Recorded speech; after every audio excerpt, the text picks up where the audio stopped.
Mushoku Tensei Isekai Itaron Kidazu Reencarnação do Desempregado Volume 1 Capítulo 5. Agora eu tinha 5 anos. Tivemos uma breve festa para comemorar o meu aniversário. Aniversários não eram uma celebração anual nessas terras. Aos 5, 10 e 15 anos, era costume que a família entregasse alguns presentes. Os 15 anos já eram considerados idade adulta, e isso fazia bastante sentido. Paul me presenteou com um par de espadas no meu aniversário. Uma delas era uma espada de verdade, longa e pesada demais para ser usada por uma criança de 5 anos de idade. A outra era uma curta adequada para a prática. A espada real tinha sido devidamente temperada e tinha uma ponta fina. Definitivamente não era algo adequado para uma criança. Filho, um homem deve sempre portar a espada em seu coração. Para proteger o que te é importante, meu pai começou com um discurso longo e desmedido, e eu apenas sorri e concordei. Seu discurso tinha um tom amistoso e energético, mas no final, até Zenith o repreendeu por demorar demais. Admoestado sorriu e concluiu: lembre-se de mantê-la guardada quando não precisar dela. O homem claramente queria que eu tivesse autoconsciência e estivesse preparado para portar uma espada. Zenith me deu um livro. Isso é por você gostar tanto de livros, disse enquanto me entregava. Era uma enciclopédia botânica. Ah, uau, murmurei instintivamente. Os livros neste mundo eram muito caros.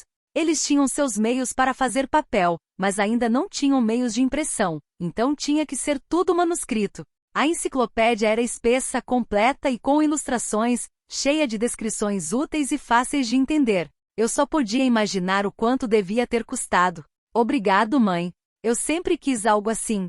Com isso, Zenith me puxou para um abraço apertado.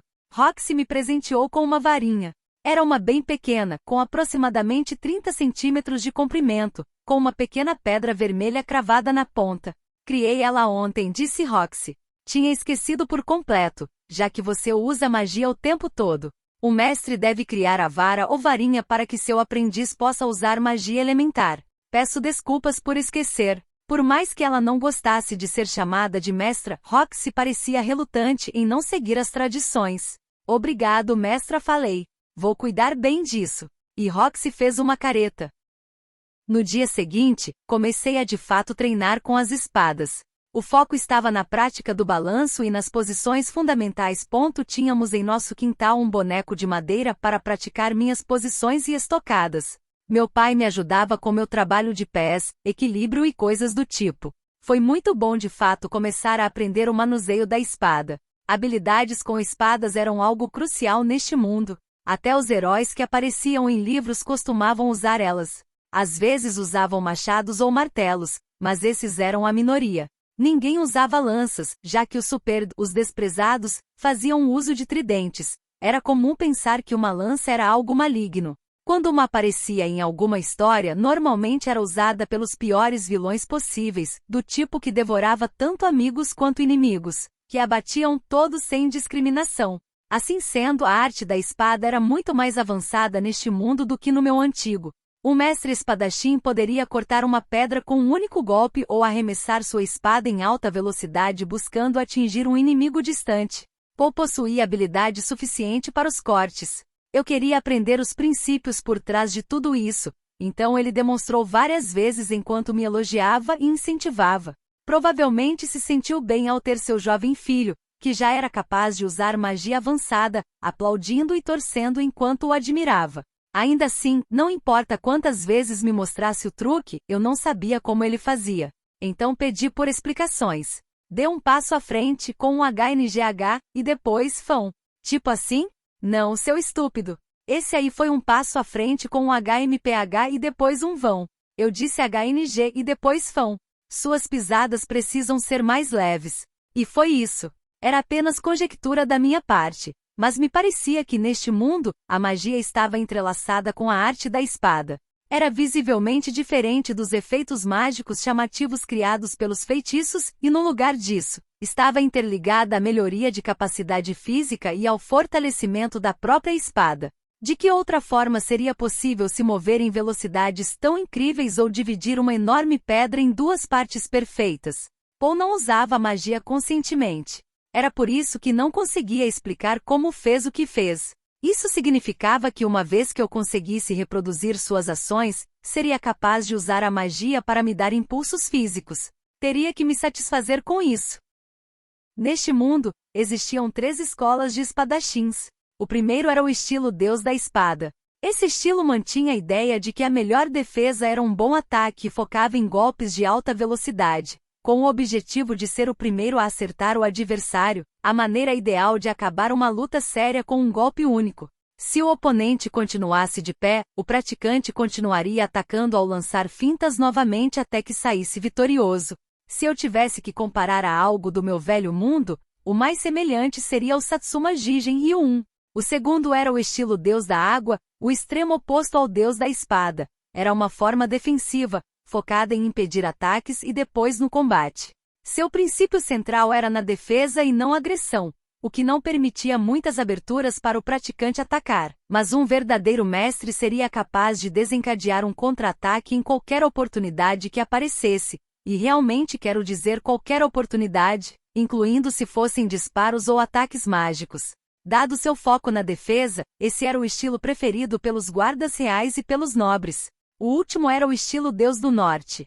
Era mais uma estratégia de batalha do que uma posição de luta. Não se concentrava em movimentos específicos, mas permitia que o usuário se adaptasse a diferentes situações em tempo real.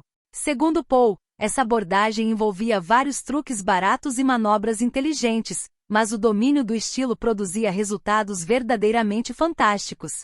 A sensação que eu tinha era de ser uma versão de espadas manuseadas pelo Jackie Chan. Como esse estilo instruía a cuidar dos ferimentos e permitia a lutar mesmo com uma postura imperfeita, era a escola preferida dos mercenários e aventureiros. Juntos, eram conhecidos como os 3 grandes estilos, e cada um tinha adeptos espalhados pelo mundo. Era dito que um espadachim que desejasse levar suas habilidades ao limite máximo em todas as escolas treinaria até morrer, mas poucos faziam isso. A maneira mais rápida de obter força marcial era escolher um desses estilos e treinar até ficar proficiente. Na realidade, enquanto Paul praticava principalmente o estilo Deus da Espada, incluía um bocado dos elementos do Deus da Água e do Deus do Norte.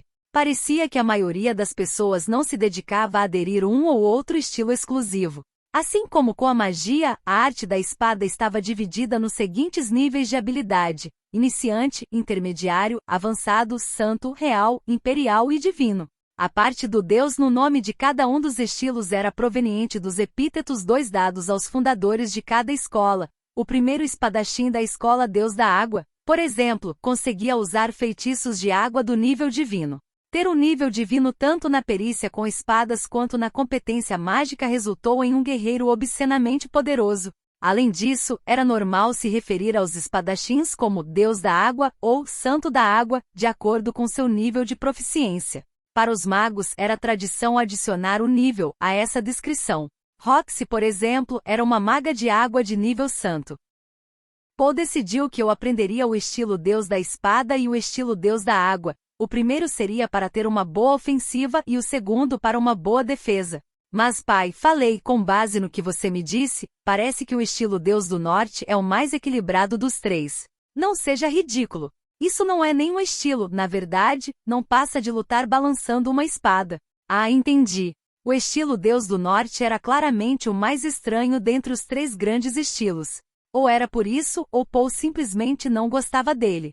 Embora fosse bastante bom nisso para alguém que não gostava. Você tem um talento especial em magia, Rude, mas não faz mal também aprender a usar uma espada. Você irá querer ser um mago capaz de evitar um ataque de alguém usando o estilo Deus da Espada. Então, você está dizendo que eu serei um espadachim mago? Não, um espadachim mago é um espadachim capaz de usar magia. Você será o oposto disso. Eu não tinha certeza de qual era a diferença. Quer fosse começando como um guerreiro que aprendeu magia, ou como um mago que aprendeu a batalhar, o espadachim mago ainda sabia usar os 2 estilos, não? De qualquer forma, se eu trabalhasse no meu manuseio da espada, poderia adaptá-lo ao meu uso de magia. A questão era que Paul não podia me ensinar como ampliar minhas proezas físicas com magia, já que não estava consciente de como fazia. Eu precisava adquirir a capacidade pessoalmente ou conquistá-la através do treinamento físico correto. Precisava descobrir os princípios disso na prática.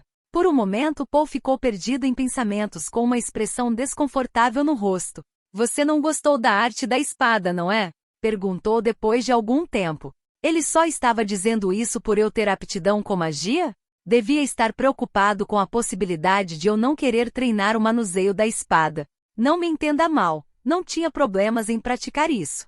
É só que preferia ficar sozinho com Roxy estudando magia, ao lugar de ficar todo sujo e suado enquanto praticava com outro cara no quintal. Eu era o tipo de cara que gosta de ficar dentro de casa. Mas vamos lá, preferências pessoais não podem interferir em certas coisas.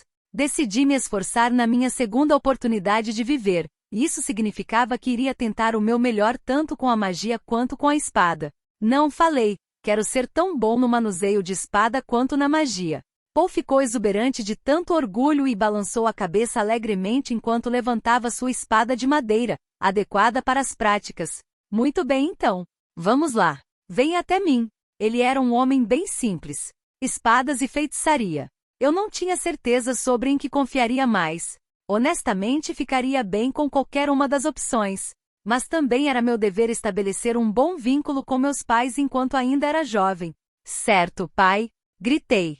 Na minha vida anterior, fui um fardo para os meus pais até o dia em que morreram. Se tivesse sido mais gentil com eles, talvez meus irmãos não teriam me expulsado de casa. Eu precisava ser melhor com os meus pais desta vez. Enquanto estava dando meus primeiros passos no treino com espadas, meus estudos no campo da magia estavam chegando a um ponto mais técnico e prático. O que aconteceria se você lançasse cachoeira, ilha de calor e campo de cincelo nessa ordem? Perguntou Roxy. Criaria névoa. Correto. E como se livraria da névoa? Jogando ilha de calor de novo e esquentando o chão? Exatamente. Agora, por favor, faça uma demonstração se puder. Usando feitiços de diferentes escolas um atrás do outro, era possível criar vários fenômenos. Isso era conhecido como magia combinada. Um livro de magia falava sobre um feitiço para fazer chuva, mas não tinha nada a ver com névoa. Assim sendo, os magos tinham que usar feitiços de várias escolas um atrás do outro. Isso permitia a reprodução de vários fenômenos naturais. Este era um mundo sem nenhum microscópio. Provavelmente ainda não tinham descoberto os princípios que regem o mundo natural. Magia combinada continha todo o gênio criativo dos grandes bruxos da antiguidade. Bem, eu não precisava me preocupar com esse tipo de bobagem. Se quisesse criar uma nuvem, poderia usar um feitiço para fazer a chuva cair e o lançaria bem perto do chão. A ideia de intencionalmente criar um fenômeno natural era simples o bastante para compreender. Pensando um pouco fora da caixa, poderia fazer todo tipo de coisa. Para mim, pessoalmente, isso era um pouco mais fácil falar do que fazer. Magia pode fazer qualquer coisa, certo? Perguntei para Roxy. Isso não pode fazer qualquer coisa, advertiu Roxy. Você não deve confiar tanto nisso. Apenas mantenha a cabeça calma e aprimore suas habilidades para fazer o que é capaz e o que deve fazer. Apesar de suas palavras, minha cabeça estava cheia com imagens de coisas como armas de fogo e itens de camuflagem. Além disso, se você proclamar isso como algo que pode fazer qualquer coisa, uma hora vai se deparar com algo impossível. Está falando baseada nas suas experiências, senhorita Roxy? Sim, estou. Bem, então essa era uma lição que eu precisava levar a sério. Não queria que problemas com os quais não conseguiria lidar caíssem em minhas mãos. Os magos sempre se deparam com muitos problemas complicados enquanto trabalham? Perguntei. Ah, sim. Afinal, não existem muitos usuários de magia avançada por aí. Era dito que apenas uma em cada 20 pessoas poderia aprender a lutar. E encontrar um mago entre essas pessoas tinha a mesma probabilidade de 1 em 20. Então, a chance de encontrar um mago capaz era de 1 em 400. Os magos por si sós já eram particularmente raros. Apenas 1 em cada 100 magos é capaz de aprender direito à arte e se formar na escola de magia, tornando-se um mago de nível avançado, disse Roxy. Isso significava que os magos de nível avançado eram cerca de 1 em 40.000. Se fossem incluídas as magias de nível iniciante e intermediário na conta, o número de coisas que a magia combinada poderia fazer aumentaria drasticamente, o que, por sua vez, a tornava popular. Para ser um tutor de magia era necessário ser de nível avançado ou superior. Requisitos altíssimos, mas produziam excelentes resultados. Então existem escolas de magia? Perguntei. Sim, Existem escolas de magia em todos os lugares dos reinos maiores. Eu já tinha presumido isso, mas ainda assim, uma escola de magia? Deveria tentar? Pular direto para o meu arco de estudante? Porém, a maior, continuou Roxy, é a Universidade de Magia de Hanoa. Uau! Eles tinham até universidades para essas coisas. Essa universidade é diferente das outras escolas de magia? Perguntei. Eles têm excelentes instalações e um corpo docente à altura. Lá fornecem o acesso aos mais modernos e avançados cursos. Estão à frente de todas as outras escolas, imagino. Você também foi para a Universidade de Magia, senhorita Roxy? Fui. As escolas de magia têm regras e regulamentos bem restritos, então a Universidade de Magia era a única que me aceitaria. Parecia que essas outras escolas de magia de Hanoa permitiriam a matrícula de uma criança de nascimento nobre, assim como eu, mas negariam a entrada de alguém não humano. A discriminação contra demônios andou diminuindo nos tempos modernos, mas os preconceitos continuavam fortes. A Universidade de Magia de Hanoa não se apoia a regulamentos estranhos ou algum orgulho desnecessário. Desde que você siga a teoria adequada, eles não o expulsarão por ser meio excêntrico e aceitarão até mesmo estudantes de raças diferentes. As diferentes raças ainda podem realizar pesquisas individuais no tipo de magia de sua preferência. Se estiver interessado em levar sua educação mágica mais longe, Rude, recomendo fortemente a Universidade de Magia. Bem, ela estava falando sobre sua alma mater 3. Já esperava que fosse algo assim. Se eu me matriculasse na universidade aos 5 anos de idade, provavelmente seria vítima de uma enorme opressão. Acho que ainda está um pouco cedo para isso, murmurei. De fato, você também pode seguir as esperanças do Sr. Pogue e se tornar um espadachim ou cavaleiro. E há muita gente que frequentou a Universidade de Magia e depois conseguiu um título de cavalheiro. Não pense que sua escolha está dividida apenas entre espadas ou feitiçaria. Você sempre pode se tornar um cavaleiro mago ou coisa do tipo. Tudo bem. Então está bem. Parecia que Roxy sentia o contrário de Paul e estava preocupada por eu não gostar o suficiente de magia. Ultimamente minhas reservas mágicas estavam aumentando sem parar, e eu passei a entender bastante sobre a teoria por trás dessa arte. Como resultado, muitas vezes fiquei inquieto e distraído durante as aulas. Além do mais, fui forçado a começar a estudar aos 3 anos de idade. Ela provavelmente imaginou que tinha enjoado um pouco em 2 anos. Paul via em mim o talento para a magia. Roxy só conseguia enxergar a paixão pela espada. Com essas ideias opostas, estavam me apontando para um caminho no meio das duas coisas. Estamos falando de coisas do futuro, não? Falei. Para você, Rude, sim. Roxy revelou um sorriso desamparado. Em breve, porém, ficarei sem nada para te ensinar. Sua graduação vai chegar muito em breve, então esse tipo de conversa não é exatamente prematuro. Espera, graduação? Espero que tenha gostado do vídeo. E se você quer receber mais conteúdos como este, se inscreva aqui nesse canal. Obrigado por assistir a este vídeo. Até mais!